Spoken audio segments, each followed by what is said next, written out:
செய்திகளுக்கு அப்பால் நிகழ்ச்சியில் மீண்டும் உங்களை சந்திப்பதில் மகிழ்ச்சி. வணக்கம். நேற்றைய தினம் தமிழ் மக்கள் விடுதலை புலிகள் கட்சி டிஎம்இபியின் தலைமை காரியாலயம் மட்டக்களப்பு வாவிக்கரை வீதியில் அமைந்திருக்கக்கூடிய தலைமை காரியாலய பகுதியிலே விசேட தேடுதல் நடவடிக்கை ஒன்று இடம்பெற்றிருந்த தகவலை உங்களுக்கு வழங்கியிருந்தோம். அந்த தகவலின் பின்னணியில் இப்போது இடம்பெற்றுக் கொண்டிருக்கக்கூடிய விடயங்களும் அங்கு கிடைத்திருக்கக்கூடிய மிக ரகசியமான சில தகவல்களையும் தான் இப்போது உங்களோடு பகிர்ந்து கொள்ளலாம் என்று நினைக்கின்றேன். தேடுதல் நடவடிக்கையில் ஈடுபட்ட விசேட குற்றத்தடுப்பு புலனாய்வு பிரிவினர் மற்றும் விசேட அதிரடிப்படையினர் 5-9 mm தோட்டாக்களை மீட்டுள்ளதாக கூறப்படுகின்றது. அதனோடு 6 சொற்கண் தோட்டாக்களையும் அந்த தேடுதலின் போது மீட்டுள்ளதாக உறுதிப்படுத்தப்படாத தகவல்கள் இருக்கின்றன. ஆனால் இவை மீட்கப்பட்டுள்ளதாகவே அங்கிருக்கக்கூடிய உண்மை தகவல்கள் இருக்கின்றன. இதனை போலீஸ் ஊடக பேச்சாளரோ அல்லது பொதுமக்கள் பாதுகாப்பு அமைச்சரோ உறுதிப்படுத்தவில்லை என்பதுதான் இங்கு உறுதிப்படுத்தப்படாத தகவல் என்று கூறப்படுகின்றது. ஆனால் இதன் பின்னர் பார்த்தால் இந்த விசாரணைகள் அல்லது இந்த தேடுதல்கள் எதன் அடிப்படையில் ஆரம்பிக்கப்பட்டிருக்கின்றன, யார் இதனுடைய பின்னணியில் இருக்கின்றார்கள், யார் சாட்சியம் வழங்க முக்கியஸ்தர்கள் என்று தேடிச் செல்லுகின்ற போதுதான் பிள்ளையான் தொடர்பான பல திடுக்கிடும் வாக்குமூலங்களை வழங்கியவர்களில் ட்ரிப்போலி பிளட்டூன் என்கின்ற ஒரு கட்டமைப்பு கடத்தல், கொள்ளை, கொலைகளில் ஈடுபட்டதை யாரும் மறந்திருக்க மாட்டார்கள். அதனை ஒரு அச்சமாக பார்த்த பலர் இருக்கின்றார்கள். அதன் அடிப்படையில் இந்த ட்ரிப்போலி பிளட்டூனை முக்கியமாக இருந்து இயக்கியவர்கள் அல்லது அதனை செயற்படுத்தியவர்கள் டிஎம்பிபி என்பதுதான் இப்போது இங்கு இருக்கக்கூடிய முக்கியமான தகவலாக புலனாய்வு பிரிவினுடைய தகவல் இருக்கின்றது. அந்த ட்ரிப்போலி பிளட்டூன் என்கின்ற அமைப்பில் ஓட்டமாவடி மற்றும் காத்தாங்குடியை மையப்படுத்திய சில ஆயுத குழுக்களும் இதனோடு இணைந்து செயற்பட்டிருக்கின்றமை இப்போது விசாரணைகள் மூலம் வெளிவந்திருக்கின்ற தகவலாக இருக்கின்றது. ஆனாலும் கூட இஎன்டிஎல்எஃப் அமைப்பு இந்தியாவில் ஈழ விடுதலை போராட்டம் உச்சம் பெற்ற போது இந்தியாவில் இருந்த இஎன்டிஎல்எஃப் அமைப்பினரை இந்த யுத்தம் நிறைவுக்கு பின்னர் கருணா அவர்கள் அழைத்து வருகின்றார்கள். தமிழ் மக்கள் விடுதலை புலிகள் கட்சி அடுத்த கட்டத்துக்கு எடுத்துச் செல்வதற்கு இஎன்டிஎல்எஃப்பும் அழைத்து வரப்படுகிறது. ஆனால் இஎன்டிஎல்எஃப் அமைப்பினர் அங்கு அழைத்து வரப்பட்டு அவர்களும் இந்த ட்ரிப்போலி பிளட்டூன் என்கின்ற கட்டமைப்புக்குள் இணைக்கப்படுகிறார்கள். இந்த ட்ரிப்போலி பிளட்டூன் என்கின்ற கட்டமைப்பில் டிஎம்பிபி, இஎன்டிஎல்எஃப், ஓட்டமாவடி மற்றும் காத்தாங்குடியில் இயங்கிய முஸ்லிம் ஆயுத குழுக்களும் அதற்குள் இணைக்கப்பட்டு தான் இந்த கடத்தல்கள், கொள்ளைகள் இடம்பெற்றுக் கொண்டிருக்கின்றன. இந்த விடயங்களில் ஈடுபட்டவர்கள் அல்லது இதனோடு தொடர்புபட்ட காத்தாங்குடி மற்றும் ஓட்டமாவடியை சேர்ந்த ஒரு சில முக்கியஸ்தர்கள் அரச சாட்சியாக மாறி இருக்கின்றார்கள். அதில் ஒருவருடைய பெயரை நேற்றைய தினம் நாங்கள் உங்களுக்கு குறிப்பிட்டிருந்தோம். ஹுசைன் அவர்கள் வழங்கிய சாட்சியத்தின் அடிப்படையில் தான் இப்போது மிக முக்கியமான சில தேடுதல்கள் அல்லது விசாரணைகள் இடம்பெறுகின்றன. ஹுசைன் அவர்கள் அரச சாட்சியாக மாறியவுடன் இன்னும் ஒருவருக்கு நடுக்கமும் பதட்டமும் ஏற்பட்டிருக்கின்றது. ஹுசைன் அவர்கள் அரச சாட்சியாக மாறிய பின்னர் தனக்கும் ஏதாவது ஆபத்து நிகழ்ந்து விடுமோ அல்லது பிள்ளையானை போன்று தானும் கைது செய்யப்பட்டு ஒரு நெருக்கடி நிலையை சந்தித்து விடுவேனோ என்கின்ற அச்சம் இன்னும் ஒருவருக்கு இருந்திருக்கின்றது. அவர் வேறு யாரும் இல்லை, ஓட்டமாவடி பிரதேசத்தைச் சேர்ந்த என்று அழைக்கப்படக்கூடிய ஒருவர் தான் இந்த இடத்தில். அவர் முன்னாள் ராணுவ புலனாய்வு கட்டமைப்பில் இருந்திருக்கிறார். அந்த நபர் தான் அடுத்த நபராக அரசு சாட்சியாக மாறி இருக்கின்றார். ஓட்டமாவடி பகுதியைச் சேர்ந்த ராணுவ புலனாய்வு அமைப்பில் இருந்த முக்கிய புள்ளி ஒருவர் தான் ஹுசைனை அடுத்தும் அவரும் ஒரு அரசு சாட்சியாக மாறுகின்றார். அவர் இயல்பாக சொல்ல போனால் அவரை பற்றி அவருடைய மிகவும் கட்டுக்கோப்பான உடற்கட்டமைப்பை உடையவர், ராணுவ புலனாய்வு பிரிவின் முக்கிய அதிகாரியாக இருந்தவர். அந்த ராணுவ புலனாய்வு பிரிவினர் தான் ட்ரிப்போலி பிளட்டூனை இயக்கியதனால் அதில் இவரும் ஒரு அங்கத்தவராக இணைந்து இவர் நேரடியாகவே சில விடயங்களை அல்லது சில சம்பவங்களை செய்து கொண்டிருந்திருக்கின்றார் என்பதுதான் விசாரணைகள் மூலம் தெரிய வந்தது. இவர் தொடர்பாக உங்களுக்கு ஒரு சந்தேகம் இருக்கலாம், இவர் யாராக இருக்கலாம், இவர் அவராக இருக்குமோ அல்லது இவராக இருக்குமோ என்று உங்கள் அனைவருக்கும் ஞாபகம் இருக்கும். முன்னாள் நாடாளுமன்ற உறுப்பினர் தமிழ் தேசிய கூட்டமைப்பின் ஜோசப் பரராஜசிங்கம் அவர்களின் கொலையில் முன்னாள் ராணுவ அதிகாரி ஒருவரை அன்றைய காலப்பகுதியிலே குற்றத்தடுப்பு புலனாய்வு பிரிவினர் கைது செய்திருந்தார்கள், விசாரணைக்கு உட்படுத்தப்பட்டிருந்தார்கள். அந்த விசாரணைகளில் கைது செய்யப்பட்ட ராணுவ புலனாய்வு அதிகாரி தான் இப்போது அரசு சாட்சியாக மாறி தன்னுடைய சாட்சியங்களை வழங்கி இருக்கின்றார். அவர் கைது செய்யப்பட்ட, அதாவது ஜோசப் பரராஜசிங்கம் அவர்களின் படுகொலையோடு தொடர்பட்டார் என்கிற சந்தேகத்தின் அடிப்படையில் கைது செய்யப்பட்டு சிறையிலே தடுத்து வைக்கப்பட்ட போது அவருடைய குடும்பத்தார் அவரை கைவிட்டு விட்டார்கள். மனைவி செல்லவில்லை, பிள்ளைகள் செல்லவில்லை.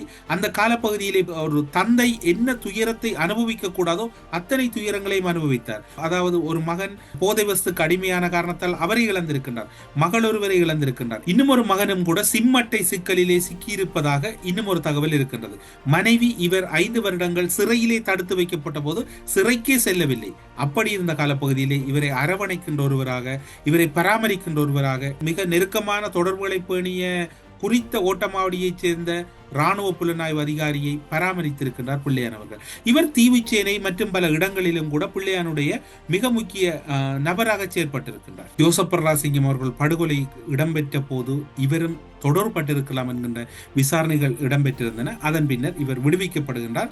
சந்தேகத்தின் அடிப்படையிலே கைது செய்யப்பட்டவர் பின்னர் பிணையிலே விடுதலை செய்யப்பட்டதாகத்தான் கூறப்படுகின்றது. ஆனாலும் கூட 2008-2009 காலப்பகுதியில் ஹுசைன் மற்றும் குறித்த ஓட்டமாவடியைச் சேர்ந்த இராணுவ புலனாய்வு அதிகாரியாக இருந்தவர்கள்தான் பல படுகொலைகள், பல கடத்தல்கள், பல கப்பம்பறுதல்களில் நேரடி தொடர்புகளை பேணியிருக்கின்றார்கள்.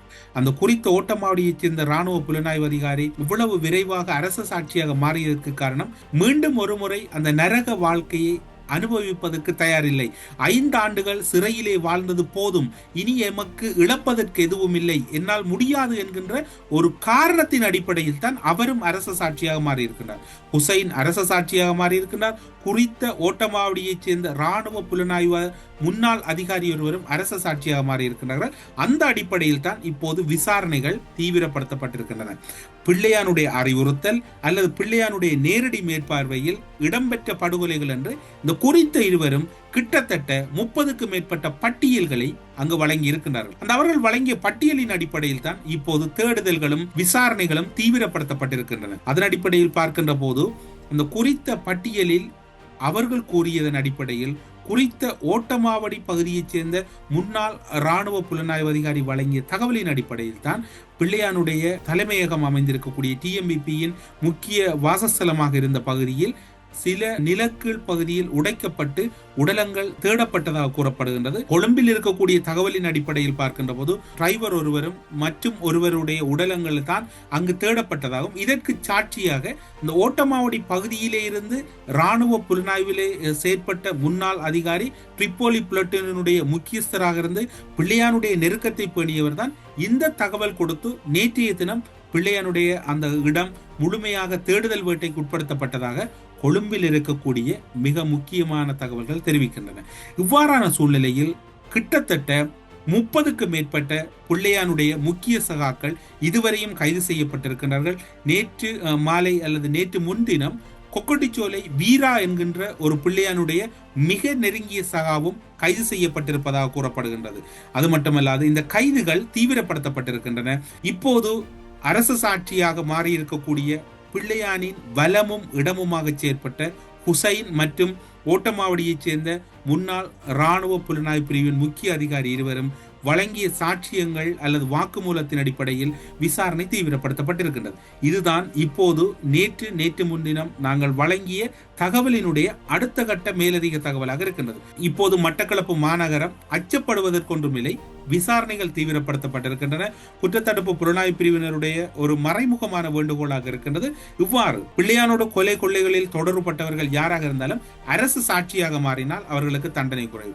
அவ்வாறு இல்லாத பட்சத்தில் விசாரணைகளில் அந்த விடயங்கள் நிரூபிக்கப்படுமாக இருந்தால் அவர்களுக்கு கடூழிய சிறை தண்டனை விதிக்கப்படுவதற்கு வாய்ப்பு இருப்பதாக கொழும்பில் இருக்கக்கூடிய முக்கியமான ஒரு சட்டத்தரணி ஒருவர் கூறினார். அரசு சாட்சியாக மாறினால் அவர்களுக்கு குறிப்பிட்ட காலத்தின் பின்னர் பொது மன்னிப்பு வழங்கப்படும்.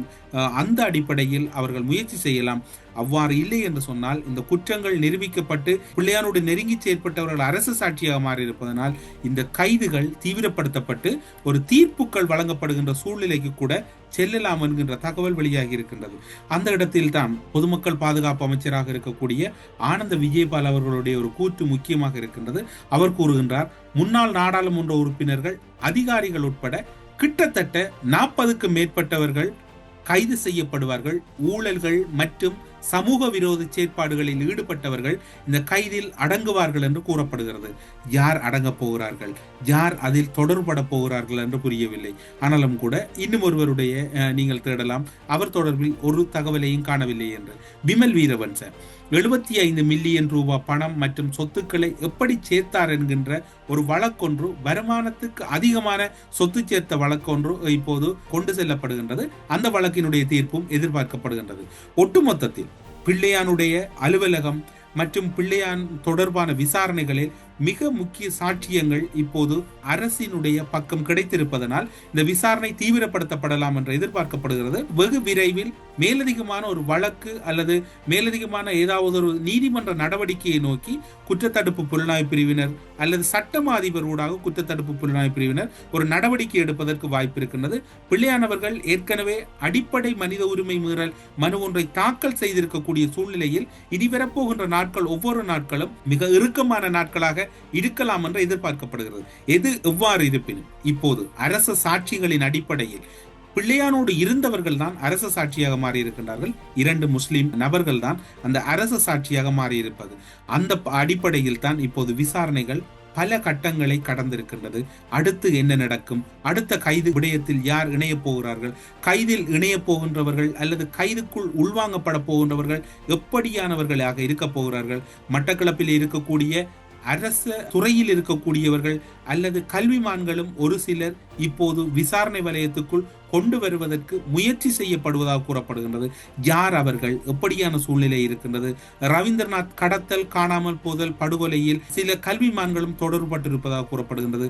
அவர்கள் யார் என்கின்ற தகவலை எல்லாம் இப்போது வெளிவருவதற்கு வாய்ப்புகள் இருந்தாலும் கூட அவற்றை குற்றத்தடுப்பு புலனாய்வு பிரிவினர் வெளியிடுவதில் சற்று தயக்கம் காட்டுகின்றார்கள். அல்லது அந்த விடயத்தை அவர்கள் வெளியிடுவதை விரும்பவில்லை என்பதுதான் இப்போது கொழும்பு தகவலாக இருக்கின்றது. எனவே இனி வருகின்ற நாட்கள் ஒவ்வொன்றும் என்ன இடம்பெறப் போகின்றது, எத்தனை அரசியல் தலைவர்களுக்கு நீதிமன்றம் தீர்ப்பளிக்கப் போகின்றதெல்லாம் பொறுத்திருந்து பார்ப்போம். இதில் மேலதிகமான ஒரு தகவல் என்னவென்று சொன்னால், இப்போது இடம்பெறுகின்ற வழக்குகள் அல்லது கைதுகள் அனைத்தும் நல்லாட்சி காலத்திலே பதிவு செய்யப்பட்ட வழக்குகள், நல்லாட்சி காலத்திலே முன்னெடுக்கப்பட்ட வழக்குகளும் இதில் முக்கியமாக இருக்கின்றது. ஒரு சில வழக்குகள் புதிய வழக்குகள் என்றும் கூறப்படுகிறது. ஒட்டுமொத்தத்தில் நீதிமன்றம் தன்னுடைய கடமையை செவ்வனே எந்த ஒரு தலையீடுகளும் இல்லாமல் செய்து கொண்டு வருகின்றதை அவதானிக்கக்கூடியதாக இருக்கின்றது. இனி வருகின்ற செய்திகளுக்கு அப்பால் நிகழ்ச்சியில் அடுத்து ஒரு செய்திகளோடு உங்களை சந்திக்கலாம் என்கின்ற நம்பிக்கையில் விடைபெற்றுக் கொள்கிறோம். நன்றி, வணக்கம்.